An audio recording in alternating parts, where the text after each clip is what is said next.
how do you deal with a problem like this? You have a photograph, it's a great photo, but it's a little too reddish. There's a bit too much red in here. So we could go to one of our various adjustment commands, but I want a bit more flexibility, so we're going to do it through the Layers palette. So let's show our Layers palette, F7, and I'm going to choose to add an adjustment layer, Hue Saturation. You just have to believe me when I tell you I'm clicking on Hue Saturation, although you'll see it in a second. Here it is.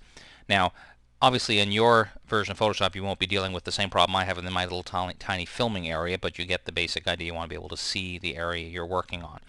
Now, by default, the hue saturation adjustment layer is going to want to edit everything, meaning the master, but we want to remember just affect the reds. So by telling it to edit the reds, now as I lower the saturation, it's literally removing some of the red. If I go too far, of course, it would get a very different effect. But I want to just find a happy medium, and we can take advantage of the preview button, turn it off to show you before, turn it on to show you what you have now.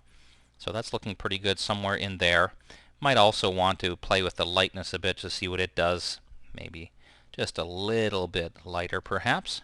And then we click OK. So if we look at the difference before by hiding the adjustment layer and now, you see it has actually made a difference. But of course the problem that we could face, and that's why I deliberately use an adjustment layer, is there are certain areas like her lips where we didn't really want the red taken out of there. It was really her skin tones that was what we wanted to adjust. So let's zoom in a little bit. Now, ideally we'd have a higher resolution image, of course, than this to deal with, but basically at this point all we need to do is mask or hide any areas where we don't want the adjustment layer to take an effect, like her lips. So I'm just using my paintbrush with a fairly small brush size, and black is my foreground color, and wherever I paint, you'll see that area.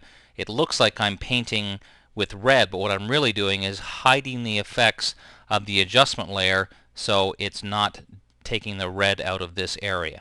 So one way or another we need to paint with black. We could also switch to our lasso tool and make a selection of the area that we wish to work with and then fill that with black. Either way, the bottom line is you want to end up so that you end up with something that looks like this, where the adjustment layers had the effect on the areas you want but not on these areas. And again, the nice thing is with an adjustment layer you can always show and hide it, or go back in and make a further adjustment. If you find you did a little too much, you can go back to the reds. It'll come right back where you left off and you can make further adjustments. Pretty cool.